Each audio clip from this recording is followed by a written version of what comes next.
ಸ್ನೇಹಿತರೆ, ನಮ್ಮ ಭಾರತದ ರಕ್ಷಣಾ ಬೆಳವಣಿಗೆಗಳ ಪ್ರತಿಯೊಂದು ಸುದ್ದಿಯೂ ನಿಮಗೆ ತಲುಪಬೇಕೆಂಬುದು ನಮ್ಮ ಉದ್ದೇಶ. ನಿಮ್ಮ ಒಂದು ಸಬ್ಸ್ಕ್ರೈಬ್ ನಮಗೆ ದೊಡ್ಡ ಪ್ರೋತ್ಸಾಹ. ದಯವಿಟ್ಟು ಸಬ್ಸ್ಕ್ರೈಬ್ ಮಾಡುವುದರ ಮೂಲಕ ಪ್ರೋತ್ಸಾಹ ನೀಡಿ ಎಂದು ನಿಮ್ಮಲ್ಲಿ ಕೇಳಿಕೊಳ್ಳುತ್ತೇವೆ. ನಮಸ್ಕಾರ ಗೆಳೆಯರೇ, ದೇಶ ಪ್ರೇಮಿಗಳೇ, ನಮ್ಮ ಕನ್ನಡ ಡಿಫೆನ್ಸ್ ನ್ಯೂಸ್ ಯೂಟ್ಯೂಬ್ ಚಾನಲ್ಗೆ ಸ್ವಾಗತ ನಿಮಗೆ.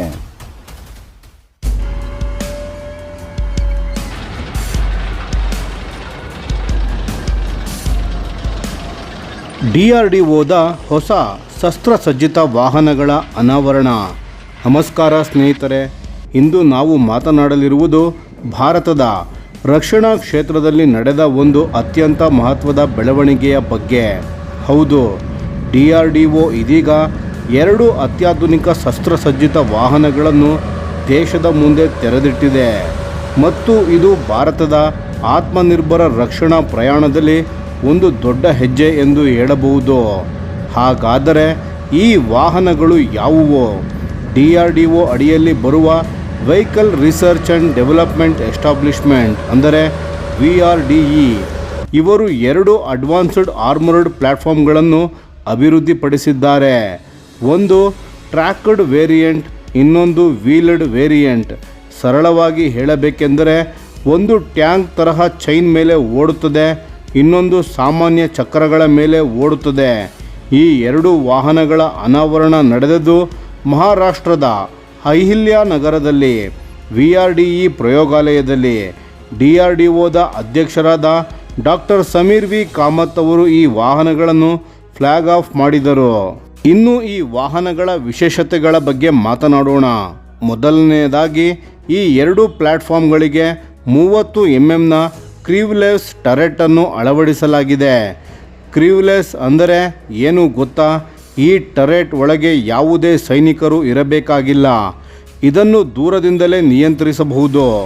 ಇದರಿಂದ ಸೈನಿಕರ ಜೀವಕ್ಕೆ ಅಪಾಯ ತಗ್ಗುತ್ತದೆ. ಇದು ತುಂಬ ದೊಡ್ಡ ಪ್ಲಸ್ ಪಾಯಿಂಟ್ ಆಗಲಿದೆ.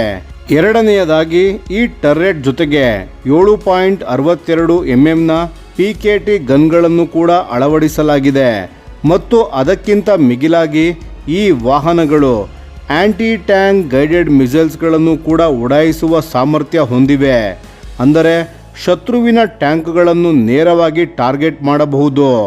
ಮೂರನೆಯದಾಗಿ ಈ 2 ವಾಹನಗಳು ಆಂಫಿಬಿಯಸ್ ಅಂದರೆ ನೀರಿನಲ್ಲಿಯೂ ಓಡಬಲ್ಲವು. ನದಿ ದಾಟಬೇಕಾ? ಯಾವ ಸೇತುವೆಯ ಅಗತ್ಯವಿಲ್ಲ. ಈ ವಾಹನಗಳು ನೇರವಾಗಿ ನೀರಿಗೆ ಇಳಿದು ದಾಟಿ ಬಿಡುತ್ತವೆ. ಇನ್ನು ಈ ಪ್ರಾಜೆಕ್ಟ್ನಲ್ಲಿ ಯಾರೆಲ್ಲ ಭಾಗಿಯಾಗಿದ್ದಾರೆ ಅಂತ ನೋಡೋಣ. VRDE ಮತ್ತು DRDO ಜೊತೆಗೆ ಈ ವಾಹನಗಳನ್ನು ಅಭಿವೃದ್ಧಿಪಡಿಸಿದ್ದು ಯಾರು ಅಂದರೆ ಟಾಟಾ ಅಡ್ವಾನ್ಸ್ಡ್ ಸಿಸ್ಟಮ್ಸ್ ಮತ್ತು ಭಾರತ್ ಫೋರ್ಜ್ ಲಿಮಿಟೆಡ್. ಇವೆರಡು ಭಾರತದ ಪ್ರಮುಖ ಖಾಸಗಿ ಕಂಪನಿಗಳು. ಇದು DRDO ಮತ್ತು ಭಾರತೀಯ ಉದ್ಯಮ ಜಗತ್ತಿನ ನಡುವಿನ ಅದ್ಭುತ ಮೈತ್ರಿ. ಈಗ ಅತ್ಯಂತ ಮುಖ್ಯವಾದ ವಿಷಯ ಸ್ವದೇಶಿ ಅಂಶ.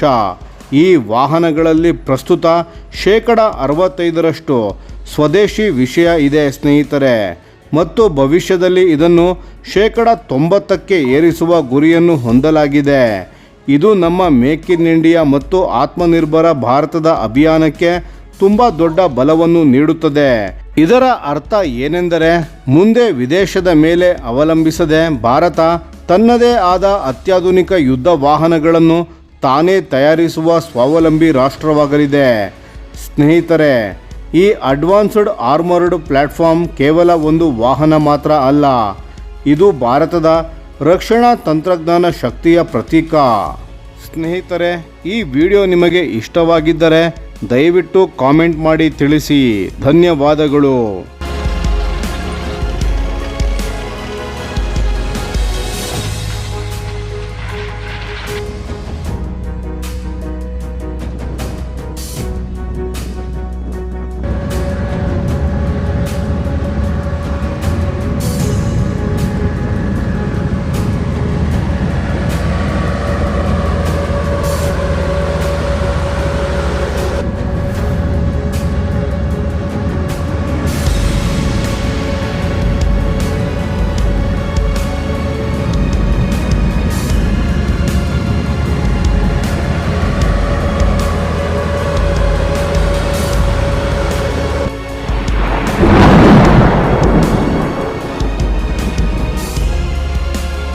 ಈ ವಿಡಿಯೋ ನಿಮಗೆ ಇಷ್ಟವಾಗಿದ್ದರೆ ಲೈಕ್ ಮಾಡಿ ಮತ್ತು ನಮ್ಮ ಚಾನೆಲನ್ನು ಸಬ್ಸ್ಕ್ರೈಬ್ ಮಾಡಿ ಹಾಗೂ ಬೆಲ್ ಐಕಾನ್ ಒತ್ತಿ. ಯಾವ ಅಪ್ಡೇಟ್ಗೂ ಮಿಸ್ ಆಗಬೇಡಿ. ಡಿಫೆನ್ಸ್ ಸುದ್ದಿಗಳನ್ನು ತ್ವರಿತವಾಗಿ ಪಡೆಯಿರಿ. ನಿಮ್ಮ ಬೆಂಬಲವೇ ನಮ್ಮ ಶಕ್ತಿ. ಭಾರತ ಬಲಿಷ್ಠವಾಗಲಿ ಎಂದು ಆಶಿಸುತ್ತಾ ಭಾರತ ಮಾತೆಗೆ ಜೈ. ಧನ್ಯವಾದಗಳು.